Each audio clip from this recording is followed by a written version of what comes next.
Hello everyone, welcome to Civil Heights. आज अपन लोग पढ़ेंगे directive principles of state policy के बारे में। स्टार्ट करने से पहले एक कोटेशन देखते हैं। Don't downgrade your dream just to fit your reality, upgrade your conviction to match your destiny. Directive principles of state policy Indian constitution के पार्ट 4 में आर्टिकल 36 से 51 तक मेंशन्ड है। कॉन्स्टिट्यूशन फ्रेमर्स ने directive principles of state policy borrow किया था Irish constitution से 1937। Doctor B R. Ambedkar ने ये जो प्रिंसिपल्स है इसको novel features of Indian constitution कहा। डायरेक्टिव प्रिंसिपल्स और फंडामेंटल राइट्स दोनों मिलके सोल ऑफ द कॉन्स्टिट्यूशंस हैं। ग्रैनविले ऑस्टिन ने भी डायरेक्टिव प्रिंसिपल्स और फंडामेंटल राइट्स को कॉन्साइंस ऑफ कॉन्स्टिट्यूशन कहा। अब अपन लोग देखते हैं features of directive principles. Directive principles क्या होते हैं? एक आइडियल्स होते हैं जो स्टेट को फॉलो करना चाहिए while formulating policies and enacting laws।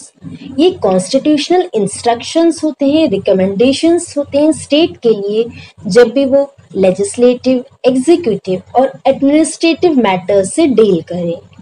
Directive principle resemble करता है इंस्ट्रूमेंट ऑफ इंस्ट्रक्शंस जो कि गवर्नमेंट ऑफ इंडिया एक्ट 1935 में पढ़ा था।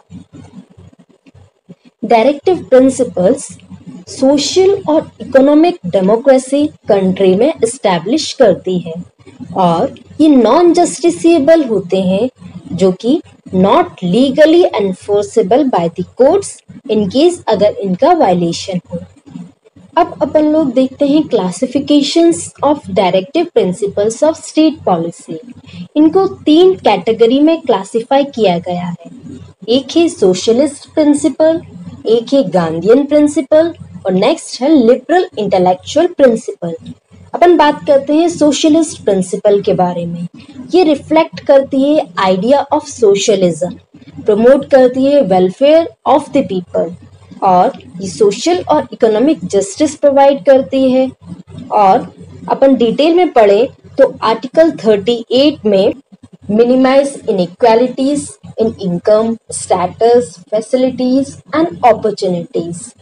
Next, to secure the right to adequate means of livelihood for all citizens, or prevention of concentration of wealth and means of production, equal pay for equal work for men and women, preservation of health and strength of workers and children against forcible abuse, opportunity for healthy development of children जो कि article 39 में। फिर article 39A में है कि to promote equal justice and to provide free legal aid to poor.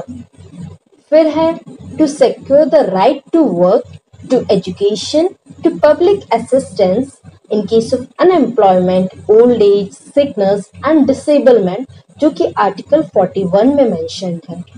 फिर है to make provisions for just and humane conditions of work and maternity relief जो कि आर्टिकल 42 में है।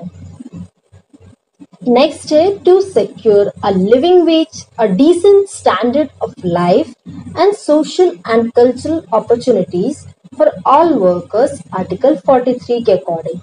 फिर आर्टिकल 43A में है कि to take steps to secure the participation of workers in the management of industries। फिर आर्टिकल 47 में है to raise the level of nutrition and standard of living of people and to improve public health। Next अपन लोग देखते हैं Gandhian principles. Gandhian principle base करता है गांधी की आइडियोलॉजी पे, ड्रीम्स ऑफ गांधी पे फुलफिल करना ही गांधीयन प्रिंसिपल का मेन एम है और इसके आइडियल्स यूज होते हैं article 40, article 43, article 43B, article 46, article 47, article 48। अपन देखते हैं वो आर्टिकल क्या क्या है। to organize village panchayats and endue them with necessary powers and authority to enable them to function as units of self government, जो कि आर्टिकल 40 में है। फिर आर्टिकल 43 में क्या है? To promote cottage industries on as individual और cooperation basis in rural areas. फिर आर्टिकल 43B में है to promote voluntary formation, autonomous functioning, democratic control, professional management of cooperative societies, article 43B। अब अपन देखते हैं आर्टिकल 46 में क्या है।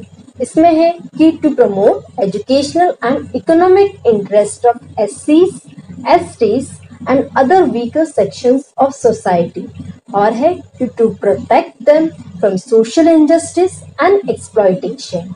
अब आर्टिकल 47 में है to prohibit the consumption of intoxicating drinks and drugs which are injurious to health. फिर आर्टिकल 48 में है to prohibit the slaughter of cows, calf and broad cattle and to improve their breeds। Next अपन लोग देखते हैं liberal intellectual principal के बारे में। ये आइडियोलॉजी ऑफ लिबरलिज्म पे बिलीव करती है और इनमें इनसे रिलेटेड आर्टिकल्स हैं article 44, article 45, article 48, article 48A, article 49, article 50 and article 51। अब अपन सारे आर्टिकल्स को देखते हैं। To secure for all citizens a uniform civil code through the country, जो कि आर्टिकल 44 में है। फिर है to provide early childhood care and education for all children until they complete the age of 6 years, जो कि आर्टिकल 45 में है। फिर है to organize agriculture and animal husbandry on modern and scientific lines, जो कि आर्टिकल 48 में है। फिर है to protect and improve the environment and to safeguard forest and wildlife, जो कि आर्टिकल 48A में है। नेक्स्ट है to protect monuments, places and objects of artistic or historic interest which are declared to be of national importance, जो कि mentioned है article 49 में। फिर है to separate and the judiciary from the executive in the public service of state, जो कि article 50 में है। नेक्स्ट आर्टिकल 51 में क्या है? to promote international peace and security and maintain justice and honorable relations between nations, to foster respect for international law and treaty obligations and to encourage settlement of international disputes by arbitration। उसके बाद भी कुछ नए directive principles add किए गए थे, जो कि आर्टिकल 39, 39A, 43A और आर्टिकल 48A। ये सारे आर्टिकल्स डीपीएसपी से रिलेटेड इस पेज में है। 36 definition of state, 37 application of principles contained in this part। उसके बाद सारे directive principles of state policy से रिलेटेड आर्टिकल्स हैं। Next, sanction behind directive principles. Sir BN Rao, जो कि कॉन्स्टिट्यूएंट असेंबली में कॉन्स्टिट्यूशनल एडवाइजर थे, उनने रेकमेंड किया था कि individual should be divided into categories. कौन कौन से कैटेगरीज? जस्टिसेबल और एक नॉन जस्टिसेबल। जस्टिसेबल में आता है फंडामेंटल राइट्स, जो कि पार्ट 3 में है, वो अपन ऑलरेडी पढ़ चुके हैं। और नेक्स्ट नॉन जस्टिसेबल, जिसमें डीपीएसपी है, पार्ट 4, जो अभी पढ़ रहे हैं। फिर है इन case of DPSP, constitution makes it clear that these are fundamental in governance of the country and it shall be the duty of the state to apply these principles in making laws। मतलब state की responsibility होती है कि जब भी वो law बनाए तो इन सबको इंक्लूड करके बनाए। नेक्स्ट है criticism. Directive principle of state policy में बहुत से लोगों ने क्रिटिसाइज भी किया था। वो अपन देखते हैं। फर्स्ट है नो लीगल फोर्स। इसको नॉन लीगल फोर्स इसलिए बोला था क्योंकि ये नॉन जस्टिसेबल है। नेक्स्ट है इलॉजिकली अरेंज्ड, क्योंकि ये मिक्स करता है रिलेटिवली अनइम्पोर्टेंट इश्यूज और मोस्ट वाइटल इकोनॉमिक और सोशल क्वेश्चंस को, इसलिए कुछ लोगों ने इसको इलॉजिकली अरेंज भी कहा। उसके बाद है कंजर्वेटिव, क्योंकि ये जो directive principles of state policy है वो मिड 20th सेंचुरी में था, बना हुआ था। तो इसके बाद एक क्वेश्चन अराइज कर रहा था कि ये जो डायरेक्टिव प्रिंसिपल्स हैं ये 21st सेंचुरी के अकॉर्डिंग आंसरेबल है भी या नहीं। उसके बाद है कॉन्स्टिट्यूशनल कॉन्फ्लिक्ट है क्रिटिसिज्म में, जो कि कॉन्फ्लिक्ट क्रिएट कर रहे कि between the centre and the states, या फिर प्रेसिडेंट एंड प्राइम मिनिस्टर, या फिर गवर्नर या chief minister etcetera. Directive principles of state policy काफी सिग्निफिकेंट है क्योंकि ये इंस्ट्रूमेंट्स ऑफ इंस्ट्रक्शंस हैं। ये एक यूजफुल बैकग्राउंड लाइट की तरह है कोर्ट में। फिर है ये एक डोमिनेटिंग बैकग्राउंड क्रिएट करता है सारे स्टेट्स के एक्शन के लिए। एम्प्लीफाई द प्रीएम्बल, क्योंकि ये सिक्योर करता है ऑल सिटीजन्स के लिए justice, liberty, equality and fraternity.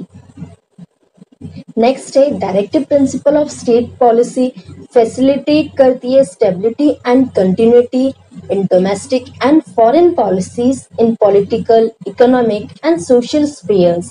Next है ये जो डायरेक्टिव प्रिंसिपल्स हैं वो फंडामेंटल राइट्स ऑफ सिटीजन के सप्लीमेंट्री हैं। और नेक्स्ट है ये एक फेवरेबल एटमॉस्फेयर क्रिएट करता है for full and proper enjoyment of fundamental rights by the citizens. फिर है the opposition can blame the ruling party on the ground that its activities are oppose to directive principle. ये मतलब ये enable करता है opposition to exercise influence. These were some major concepts of directive principles of state policy. I think you are clear with this topic. If you like my video, just like it, share it and subscribe it. Thank you.